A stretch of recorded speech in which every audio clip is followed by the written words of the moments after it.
Let me tell you something that will make you uncomfortable. Right now, there are people who crave what you spend your entire life avoiding. Pain. Not by accident.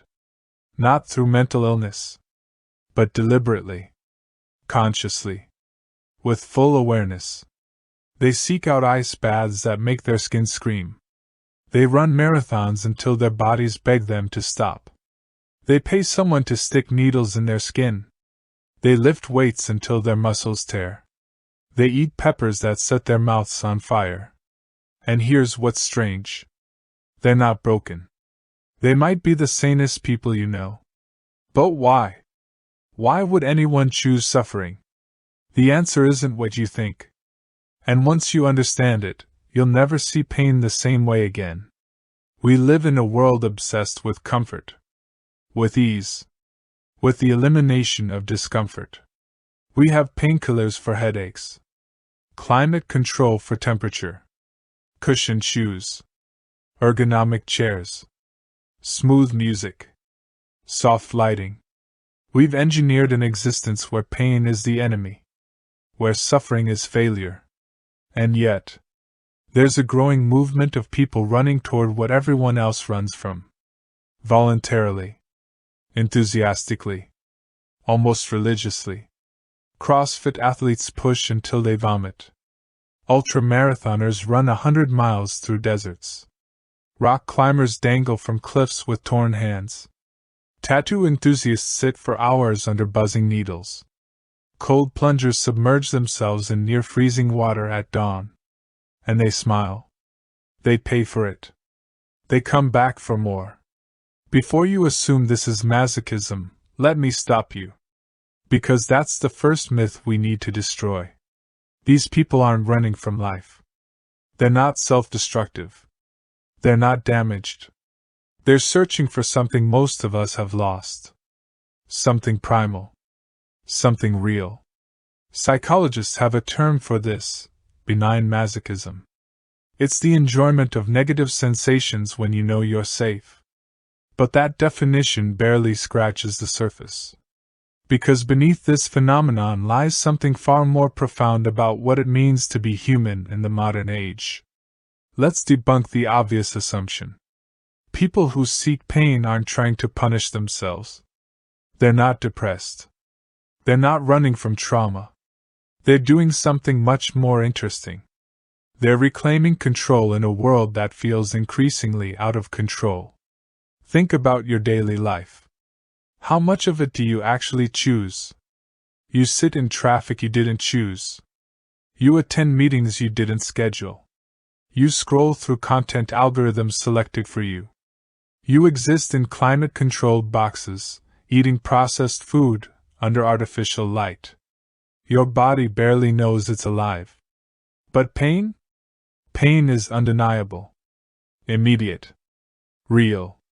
When that ice water hits your skin, when that weight pins you down, when your lungs burn from running, you're not thinking about your mortgage, your Instagram likes, your existential dread.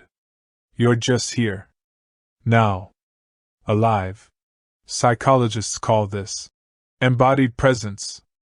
It's the sensation of being fully in your body rather than lost in your mind. And here's what's fascinating. Most people only experience this during pain or pleasure. Everything else is just noise. But there's something deeper happening. Something about agency. When you choose pain, you're making a radical statement. You're saying, I'm not a passenger. I'm not helpless. I can endure what others can't. Studies on pain tolerance reveal something remarkable. When people believe they have control over pain, they can endure significantly more. The pain itself doesn't change. The perception does. Athletes who push through brutal workouts aren't ignoring pain. They're transforming it. From something that happens to them into something they do. That's not suffering. That's sovereignty. Let's go deeper. Because this isn't really about pain. It's about what we've lost in the pursuit of comfort. Here's an uncomfortable truth. We're the most comfortable generation in human history. And we're miserable. anxiety, depression, purposelessness, disconnection. Our ancestors faced cold, hunger, physical danger, real threats. We face emails, traffic, social media criticism. But our bodies don't know the difference. Your nervous system is still wired for survival, for challenge, for struggle. And when you remove all physical adversity, something strange happens. Your mind creates adversity instead. Psychologists have identified this. When external challenges disappear, internal ones multiply. People who seek pain aren't crazy. They're responding to a biological need. The need to test themselves. To prove they can survive. To feel capable. Your body wants to know it's strong enough. And in a world of ergonomic everything, you never get to find out. Now here's where the neuroscience gets interesting. Pain triggers endorphins. Natural opiates. Your brain's reward system. But it's not just about feeling good after. It's about the anticipation. The build-up. The conquest. When you voluntarily face pain, you're hacking your own reward system. You're creating a challenge and a victory simultaneously. Think about it. Scrolling social media gives you dopamine hits. But they're hollow. Unearned. They require nothing from you. But running 5 miles? Holding a plank until you shake? That pain? That dopamine hit is earned. It's real. It's yours. Studies show that earned rewards create deeper satisfaction than received rewards. The struggle isn't the obstacle to joy. The struggle is what makes the joy meaningful. Pain seekers understand something most people don't. Comfort doesn't create happiness. Achievement does. And achievement requires discomfort. Here's something nobody talks about. We're starving for experiences that feel real. Everything is mediated now. Filtered. Curated. Performed. Your relationships are partially digital. Your work is often abstract. Your achievements are measured in metrics and likes. But pain? Pain can't be faked. Can't be filtered. Can't be performed. When you're in an ice bath, shaking, gasping, every cell screaming, that's authentic. That's unmediated reality. It's one of the few experiences left that's just yours. That exists outside the gaze of others. That has nothing to do with perception or performance. Pain is privacy. It's the last sacred space in an overexposed world. And here's the twist.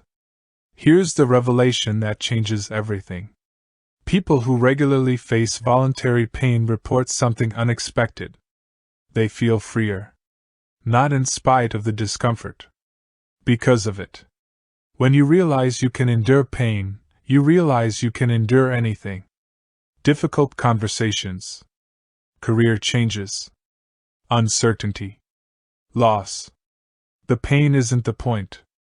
The capability is the point. You're training yourself to stay present when everything in you wants to flee. To breathe through discomfort. To find calm in chaos. That's not masochism. That's liberation. Here's what's misunderstood about people who seek pain. We think they're running from something. From feelings. From reality. From themselves. They're not running from anything. They're running toward themselves. In a world designed to numb you, they're choosing to feel. In a culture of avoidance, they're choosing presence. In an age of comfort addiction, they're choosing aliveness. And once you see this, you can't unsee it. The person shivering in the ice bath isn't punishing themselves. They're waking themselves up.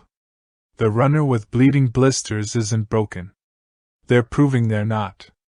The lifter under crushing weight isn't suffering. They're discovering strength they didn't know they had. Pain, voluntary pain, is one of the last honest teachers we have left. It doesn't lie. It doesn't flatter. It doesn't care about your excuses.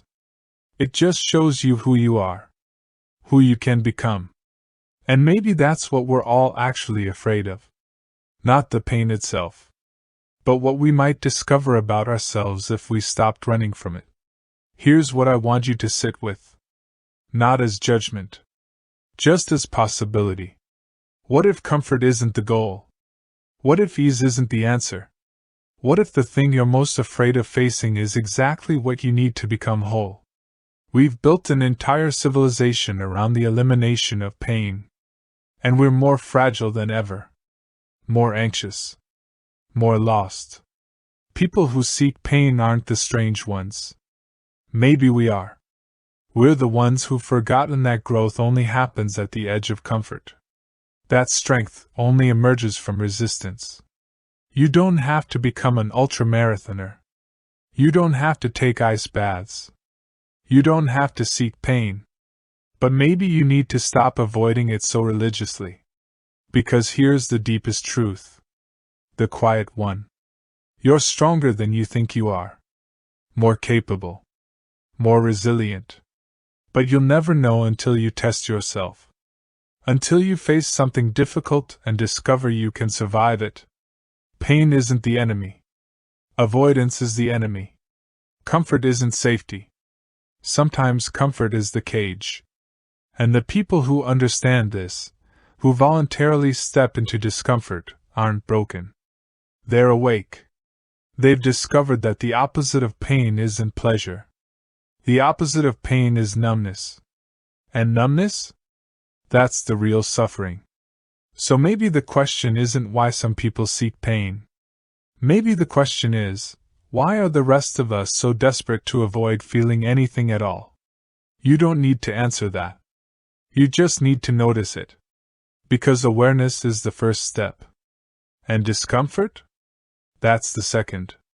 The third step is yours to take. Or not. Either way, now you know. Some cages are made of comfort. And some people would rather be free.